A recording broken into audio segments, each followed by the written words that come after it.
Peace family, Conjurequeen here. It is a great day to talk about the goddess energy, the moon goddess, tapping into the different aspects of the moon, the maiden, the mother, and the crone. And you know, there's a waxing moon right now. I don't know if you guys seen that crescent moon outside, but baby, it is beautiful. And I'm a Cancer sign, so I have a very special relationship with the goddess Luna. So without further ado, let's talk about this lunar energy. And I know the majority of you are women, and even if you're not a woman, you still have that feminine energy that you want to tap into in order to learn how to delve into that yin energy, the feminine aspect, the passive aspect. One of the really good books that I love to read is The Art of Seduction by Robert Greene. It's not a book that's just teaching you about seduction, but one of the things that you learn in that book is it teaches you the art of femininity, the art of attracting things or manipulating reality in your favor in a more feminine approach. So the reason why they created Seduction was because they said that seduction is like putting a velvet glove on an iron fist. Because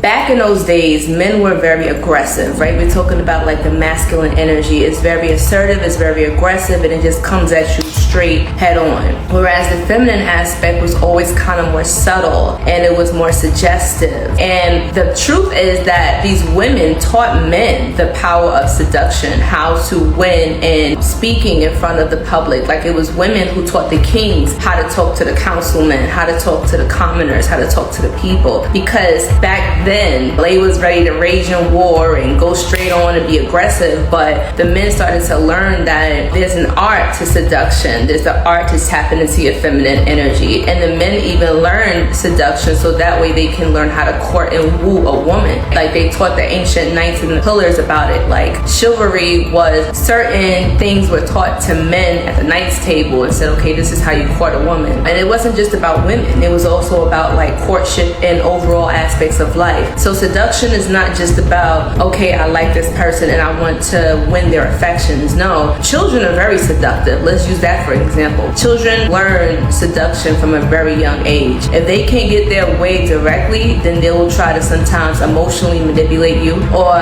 like they'll cuddle up on you and be extra sweet. So that's a form of seduction.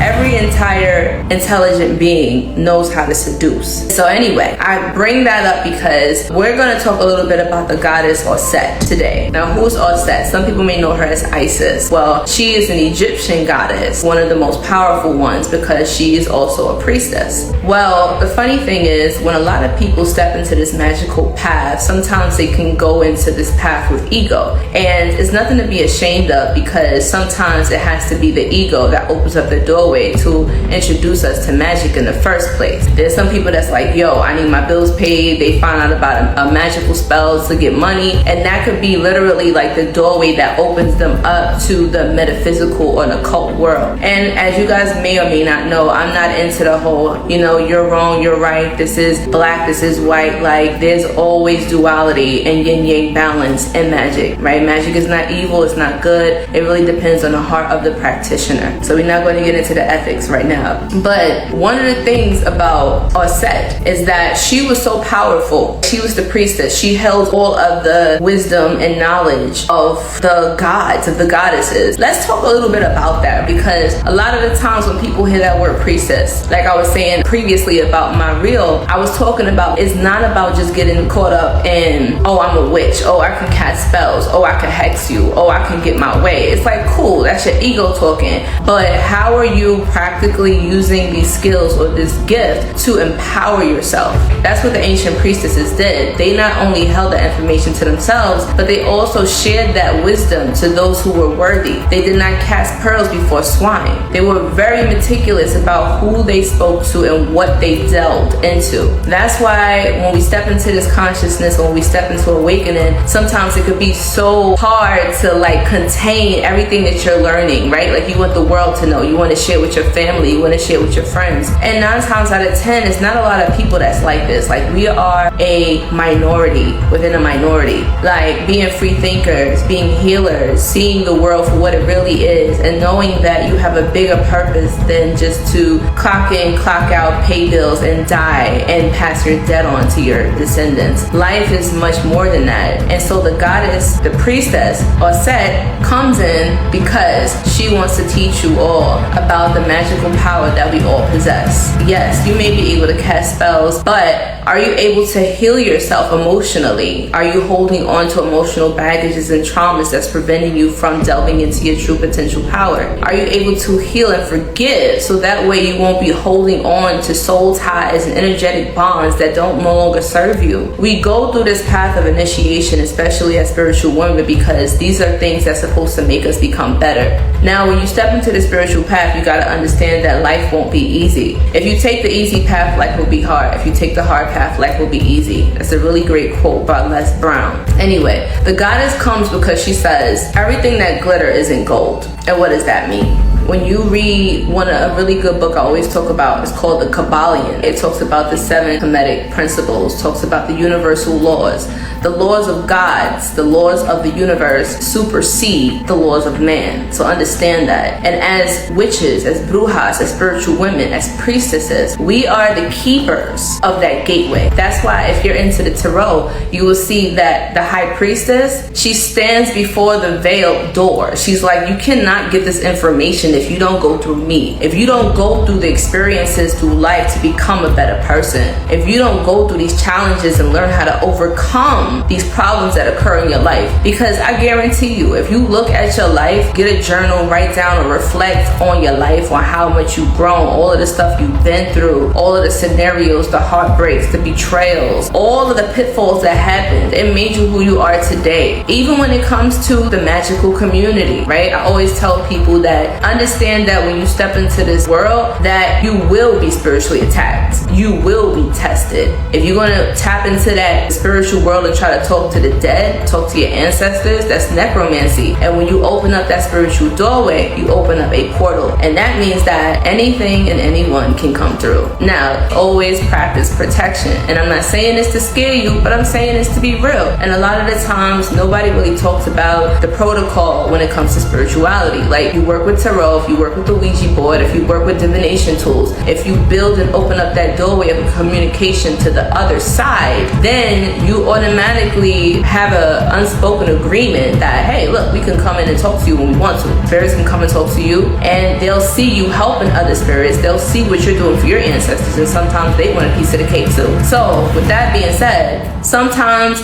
even your ancestors or your spirit guides will allow some spiritual attacks to happen to you in order to teach you a lesson, in order to teach you how to bulk up your protection, in order to teach you what the spiritual attack feels like, how does it manifest, what are the symptoms, and how can you remedy those things. Now, as priestesses, as priests, as spiritualists, we have to go through this, because when we have clients or when we have people that come to us and they say, hey, I'm going through X, Y, and Z, I don't know what's happening to me. They may not even be aware that it's spiritual attack. They may just think that, you know, life is just happening. They just got bad luck. But because we've been through that and we know the experiences and the symptoms, we know what to do. Even when it comes to health, sometimes it takes for you to get really, really sick in order to pursue a path of health, of wellness. Even in the spiritual world, like sometimes something traumatic has to happen to shake you up, to wake you up from your slumber, for you to be initiated into the mysteries and seek this wisdom. So it could be a death of a loved one. It can be a really bad breakup. It can be getting fired from a job or going through a really hard financial crisis. It could be something that is meant to not break your spirit, but to shake you up in a way where it's like, I can never go back to who I used to be. It's literally burning that bridge where you have no choice but to move forward. And that is the initiation path of the priestess. So when we tap into the goddess energy, when we talk about 𝗧, right? She was so powerful that she was even able to subdue the god Ra, which is supposedly like the most powerful, like ultimate god of all of the gods. right? Talking about Egyptian mythology. Now, what she did, right? She's like, look, I want to get this power that Ra has. So supposedly 𝗪𝗏 was just a freaking mortal human. She's like, all right, you know what? I'm just going to get the power of the gods. What she did, she whipped together some serpent venom, had a snake bite him, and she was like, look, Ra, I'll let you go, but you're going to have to give me your secret name. Now, why did she do that? There's power in a name. When somebody knows your name, they say that they have power over you. So we all have names that was given to us in birth, our human name, and then we have our true spiritual name that's given to us in the spiritual realm. Like, it's not even spoken upon in the third dimensional reality. That's how powerful it is, and you should never share that name